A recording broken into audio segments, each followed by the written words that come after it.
Hello? How about now? I think that should work. Okay. Perfect. Okay, cool. So yeah, as I said before, I want to talk about more than the container part, the application container part in AI Hub or AI registries. And I just went down the bullet points. So yeah, I work for PlayStation now, Docker. So I have like container, cloud, HPC, AI backgrounds. And since 4 years now, I'm an IT consultant for all of the above, basically. So let's start with the registries. Like the container registries, they started pretty easy, right? Or pretty simple, not to say dumb, but they are just a distribution mechanism of JSON and some blobs, right? So you ask for a container, you ask for a tag, like Ubuntu latest or Ubuntu whatever. And the first thing the registry will push to you is a hash, which is basically the whole Merkle tree of everything that comes below it, right? So once you have this hash, everything is static and deterministic, and it's pretty easy to cache. It's pretty easy to handle. It's just a mechanism of pushing blobs out, right? And of course, we as an HPC community and AI now, we always had our problems with this, right? Because as we all know, containers are good at providing portability. So you can run a container in the cloud, you can run it on your laptop. But for performance, we need more than that, right? We need CPU microarchitecture to be part of the equation. And we will hear from Adam, of course, about Spec and Easy Build, how to build this better, right? How to build this for the target. Because you want to leverage the actual instruction that the CPU provides. And if you have like a modern code, you cannot run it on an old computer because the instructions won't match. So that was always a problem with this kind of promise. And with last 10 years, 15 years, of course, we have a lot of accelerator cards like GPUs and AI accelerators. And even before that, of course, we had InfiniBand and all network accelerators that were bypassing the container user or the container ecosystem of kernel. So you had kernel bypassing mechanisms all along that are not really portable as well. And with all the vendors putting out their own stacks, their own drivers, like in AMD, NVIDIA, all of that, we cannot use the simple mechanism of just a container registry anyways. So how do we push down this can down the road? I have this example I like to use from Bromex, and it's an old version, but still just to make the point. We can do this in runtime, right? So similar to what we do with module load, with Spec and Easy Build, with software chairs, basically at runtime, when the code starts to run, it picks up the right binary, right? So like you do model load, and then it will just pick the right binary. That's fun, and it's easy, and it's something that people are used to. But of course, if you have like a container, the file system is also contained in the container image. That's the purpose. It will be rather big, and every time you have a new version or a new hardware you want to target, it bloats and bloats and bloats, and it's hard to kick out stuff because people want to reproduce maybe in the future. So that's kind of the early beginnings, and I think we eventually settled on creating this kind of image where you have the application, and then you encode all the target information and the library version into a tag, or you can encode it in the name as well. But that's basically, you push it down to or up to the scheduler to decide. So you start with the GMX CUDA version image, and then you have the scheduler pick the right target for this specific image, right? So this only runs on CUDA, of course, and a portable version or a host that is able to execute CUDA 11.6. So you cannot run it on ROCm, of course. And this kind of workaround has established itself. And so you have a lot of zoo, like a zoo and a graveyard of images that are around, and that's of course also not optimal. And extending this to more than the container, application container, we, like in 2019, I think, ORAS was introduced, which is basically using an OCI registry and this stupid, in quotes, pushing of blobs and JSON files to everything else, right? With ORAS, which stands for OCI registry or storage, you can do whatever you like. You can push anything in the registry now. So you have the same plumbing basically. So you have a JSON manifest, which is the same in an OCI registry. And you can have, instead of layers, which are file system layers, you can put any blob in there now, right? So you can push configurations, you can push SBOMs, you can push datasets, even models, whatever you like, the same way as you would serve OCI container images. And the scope, of course, explodes. Everyone can use OCI registries to for whatever use case they like. And but it's still, I think it's cool in the sense that the OCI registry part with JSON manifest and the cryptographic Merkle tree determinism is pretty cool. So now you can use it for everything else. And this is how it's done, right? You specify a data type in your manifest, and then this tells the OCI registry and a runtime that it's just some artifact. It's not an actual container image, like not an application container image.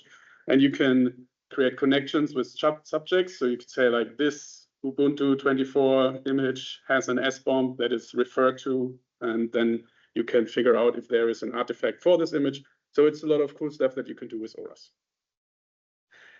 And like my use case in AI is mostly coding, so agents and agent harnesses. So that's the focus mostly when I talk about AI is this one. And we hopefully have other perspectives as well, what we can do with AI, but I will focus mostly on this.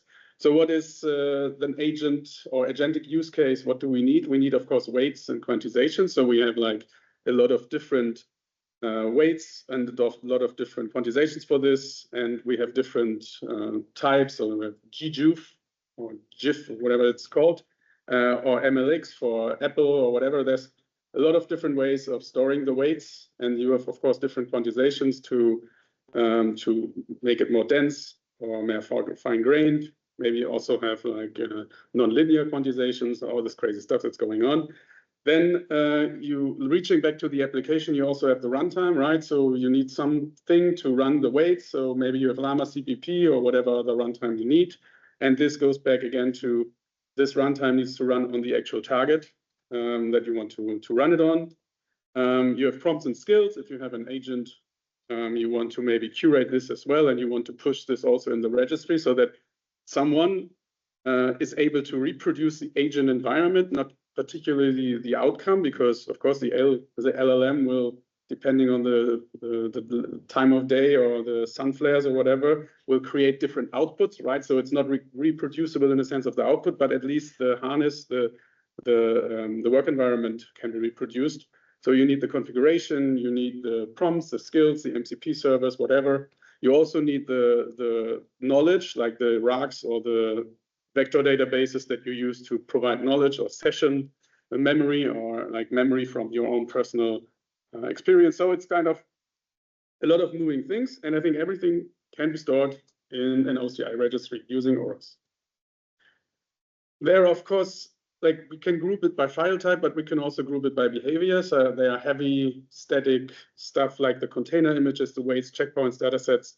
They are big and immutable, so we can maybe cache them, mirror them, whatever, between sites.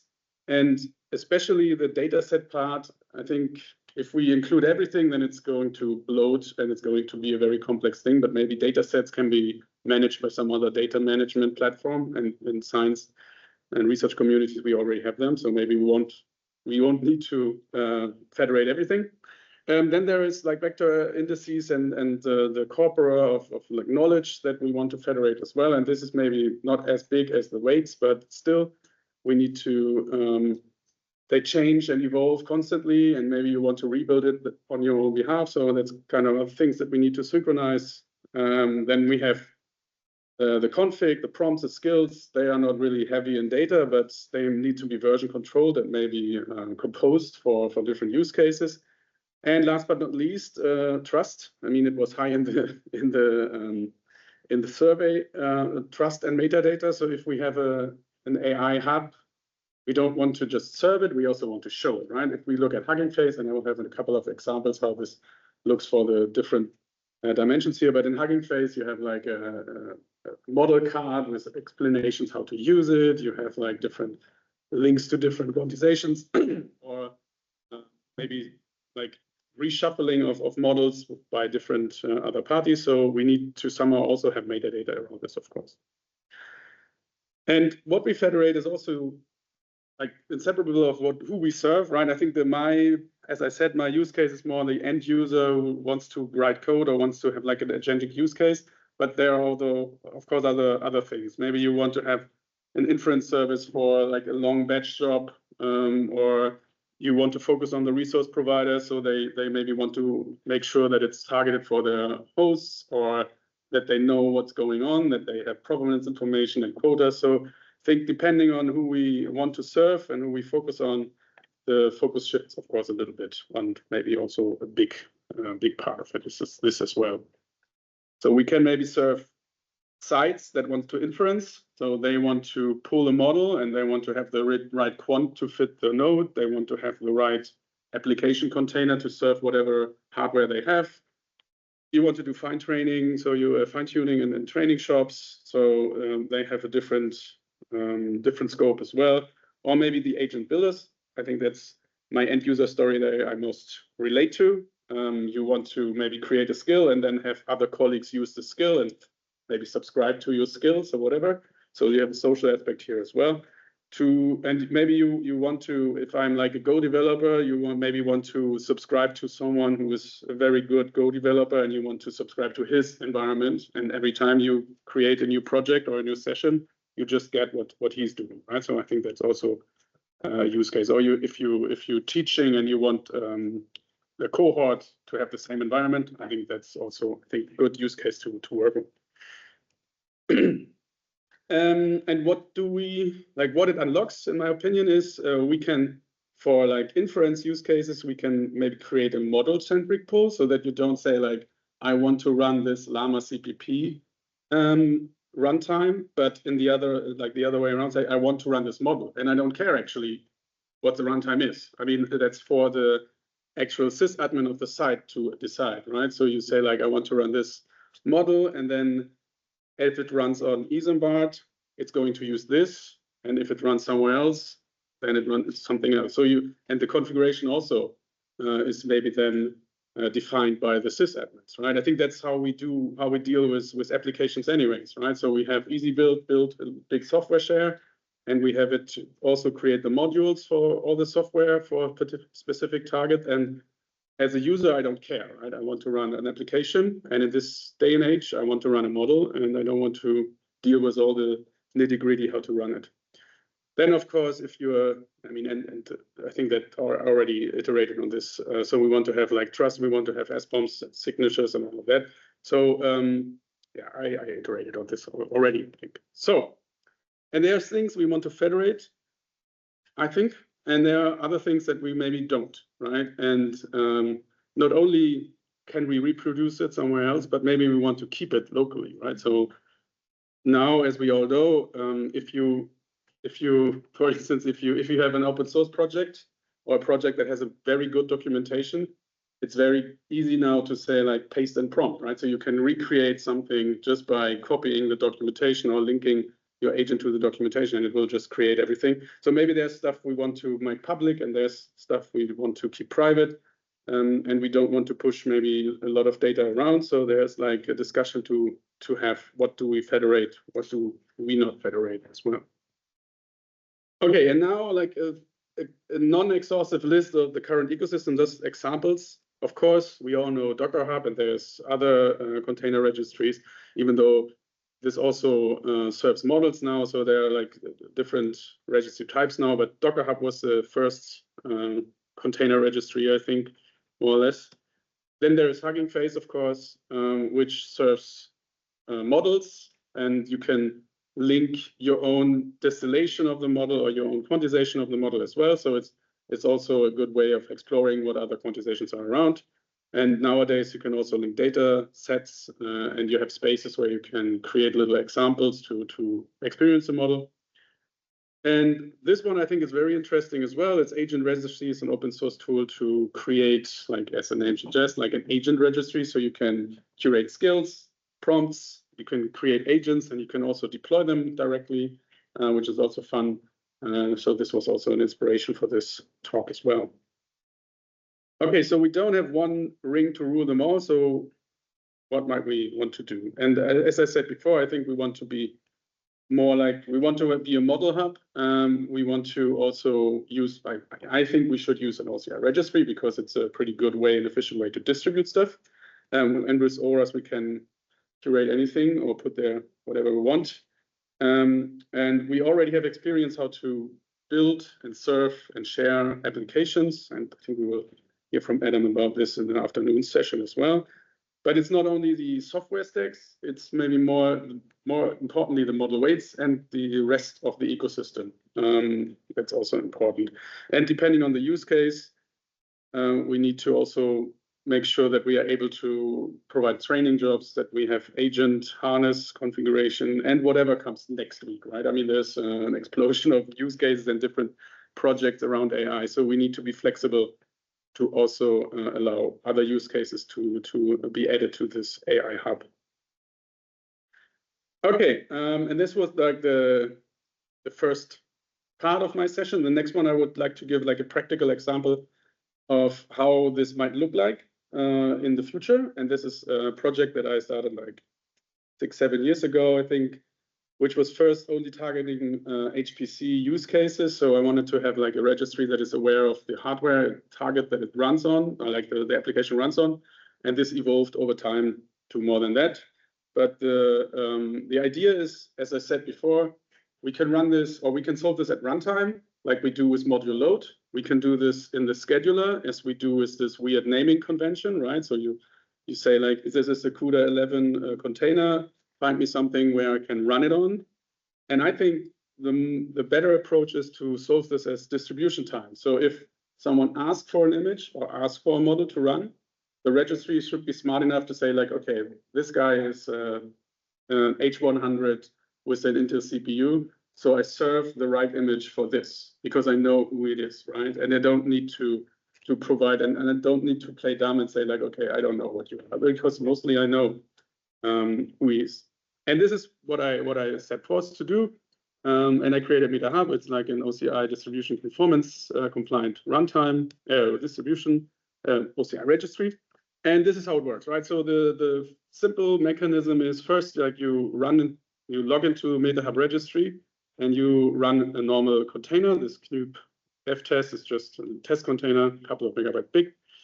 And if you don't do anything, then you will get a non-specific ARM or AMD image. But if you use a profile, and this is like the CPU Zen 2 is like the profile, the second part of the username, it will serve you a different image. It will serve you an image that's optimized for Zen 2. And how is it doing that? As I said before, when you ask the registry to resolve an image name with a tag, it will first provide you just a digest, this digest that we see there, this 0A24.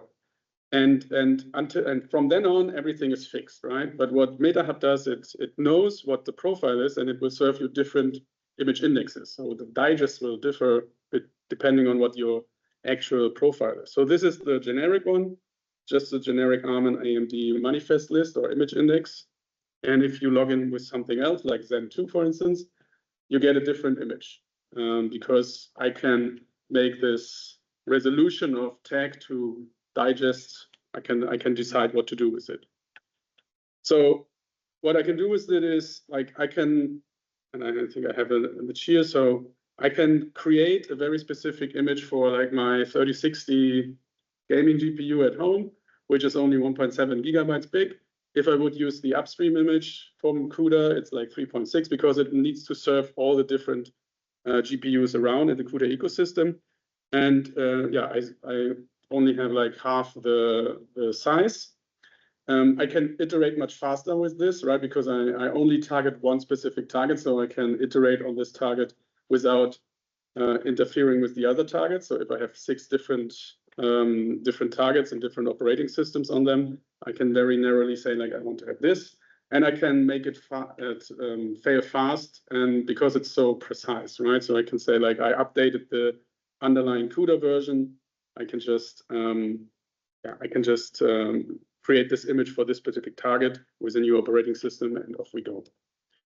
And as I showed already, like this, since at runtime we will pick the optimal path anyways. If I use targeted image for my 3060 or I use the upstream version from CUDA, I will get the same performance because it's basically using the same target, even though my image only has one target.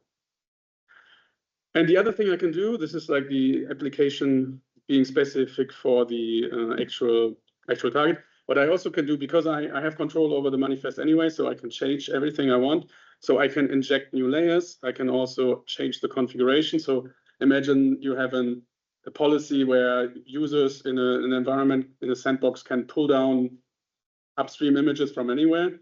With this, you could make sure that the command or the entry point are normalized, right? Or you can add a layer to every image, which maybe has an encryption key or has a configuration that is specific to your site. So you can add layers very easily with this. This is how it's specified. So you have like generic entry point information, but you can also, depending on the architecture, if you have a binary, of course, you need to have an ARM binary and AMD binary. So this is how it's specified. And this is how it looks like. So I have the same Kneep F-test image I run, but because I log in with Glow as a profile, the command line is changed, as a command is changed, the entry point is changed, and it sneaked in a hello message to give some information or to add maybe an HPC help for users. This is how it looks like under the hood. So this you already saw, like it's a generic ARM AMD image. If I use the Glow profile, you see that there are like 3 more layers. The other 2 are the same. So it's just sneaking in layers under the hood. Okay, and if we extend this to AI, as I alluded to before, I think what I would like to do and what I set out to do is, if I want to run a model, right? I don't care about how it's run. I want to run the model. So what I want to do is I want to say, like, I want to run model ABC, and then MetaHub, depending on what profile you used, will just provide everything needed to run this on a specific target. And this is how it looks like. Above is an AMD system, below is an NVIDIA system. I have the same command, of course, different devices I need to add, but the same model that I want to run. And it just runs with different underlying LLM or Llama CPP runtimes, and it's all picked by MetaHub's profile-driven approach here, right? So I can just point it to a target, and it will just run. And I don't even need to sneak in the CUDA libraries from the host because I compiled it for the specific host. So all the CUDA libraries are already in the container. I don't need to map in user lib CUDA because it's already optimized for this specific target.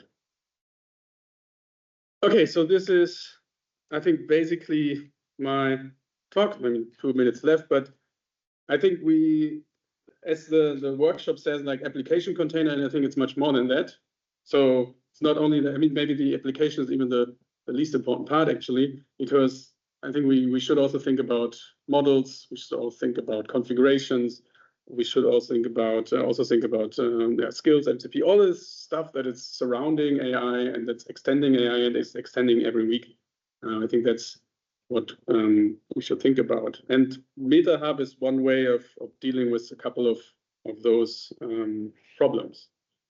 So yeah, I think I already iterated all of this as well. So that's my talk. Any questions?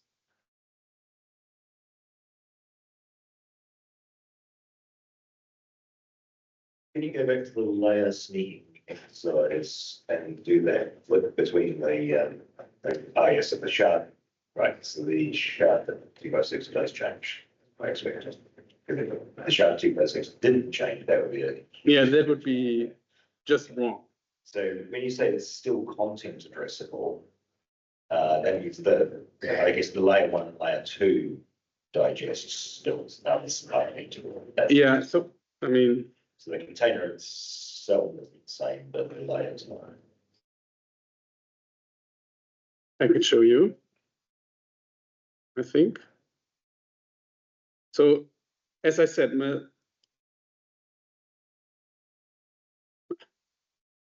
works. So MetaHub only interferes when you resolve a tag to a digest, right?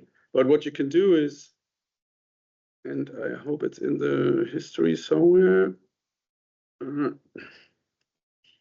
Yeah, I mean, it's not the right image, but instead of using a tag, you could also just use a digest. So if you would use the digest that we see here, like SHA-0824, it would not matter what profile you use because you specifically say, okay, I want this digest. So all of the below things, all the resolution that like the smarts and MetaHub will be bypassed because you know what you're dealing with, right? What MetaHub is dealing with, like only the resolution from name and tag to with the profile to a digest is going to be different. Yeah, which also, I mean, with a little bit of a caveat. Usually, if we sign an image, what we do is we pin a tag and a name to a digest, right? And we don't have this notion of a profile. So with MetaHub, the usual traditional signing is not going to work because I have multiple tags and multiple digests for a specific tag, depending on what the profile is. So the digest part, the signature part in the OCI chain would need to be adjusted because I need to have like the tuple of tag and profile guarantees digest. And it's not only the tag that's influencing the digest. Yeah, the question is, where is the chat? Here. Are the profiles created by the MetaHub? Yes, so I can show you the profiles.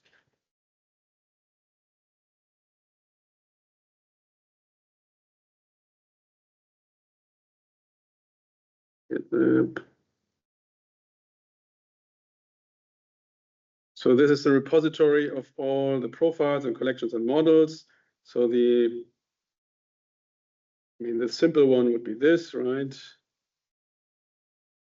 This is like the profile just defines a rule, and if the CPU is then 2, it equals true, then that's basically what we want to optimize for. And maybe like just an example here. Like my Bezat profile says it's Linux and it has an NVIDIA GPU, and the NVIDIA GPU is the RTX 3060.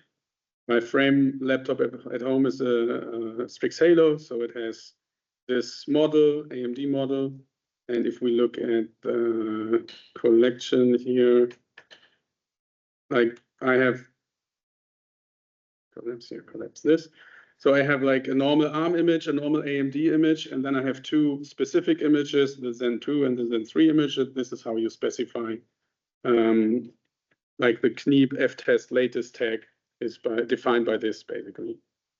And I have the same for the Llama server, Llama server and Llama CPP. So I have like a frame version, a Bezat version, and a Hopper version of this. And depending on what profile you use, you will get this different images. And manipulations maybe last but not least here, that we saw already in the slides, but this is how you define the profile for manipulations, which is of course, I mean, scary, I think, for some, but at the end, it's pretty powerful to change commands, entry points, to normalize what users can do. So you can open up, and what you can also do with manipulations, of course, if you know this base image, like this Ubuntu 24.04, doesn't have an update, so you know the hash of the layers, right? You know the hash even of the complete image. You can just add layers after the base image and say, like, after I did update and upgrade, I get a new layer, and I can just sneak in the layer and have like an updated image without actually changing this. It's the same, like there's a tool called Crane to do this, to lift up everything above the base layer and create or add a new base layer and put it down again. That's basically the registry version of this. Second question, Alistair. Can artifacts creators provide the manipulations or just admin? I mean, as I showed, it's just, for me, it's just a GitHub repository. So whoever is able to create a merge request and merge the pull request is able to change this. And I also, if you log in with a profile, let's say I have a new image for Zen 2, if I push an image under this profile, it will change whatever the profile was, right? The image was. So you can even like have if let's say you have 6 different targets on your cluster, you create 6 jobs to build an image and then push the image with a profile. At the end, you will have like a collection with all the right images because they are all pushed to the registry, and then they will be served when you log in with the same profile again. So you can do all of the validation and verification and compliance. And does it actually run on ROCm 724 or not today? Yeah. Yes. I mean, I try to constrain myself to not talk about what can be done, but of course, I mean, I can do a lot of things here, right? You can have an agent, a MetaHub agent on all nodes that does the pre-validation or reports back what actually the hardware is and then logs in automatically. Or I use the username because it's a simple version of it and it's very like easy to log in with this. But of course, at the end of the day, if you have a cluster, then you know what IP address has, like what the actual, you have information about the inventory, right? So if you see an IP address, you know what the actual type is. So you can just look up with Netbox or whatever, you can look up the node, the target from the registry, from the inventory. So you don't need to do this login stuff even. You can just say, if you see this IP address, let's resolve DNS this, and then you know what you're dealing with. So nice. No need to do this as well. But it's the easiest way to show it off. And I think we might let you type back to Alistair's chat whilst Richard gets. yes, yeah, exactly. So, I mean, if you're not nutted or MetaHub is deployed within your cluster, then the IP address you see is actually the IP address you can resolve DNS. Cool. All right. Thank you, Chris. You're welcome.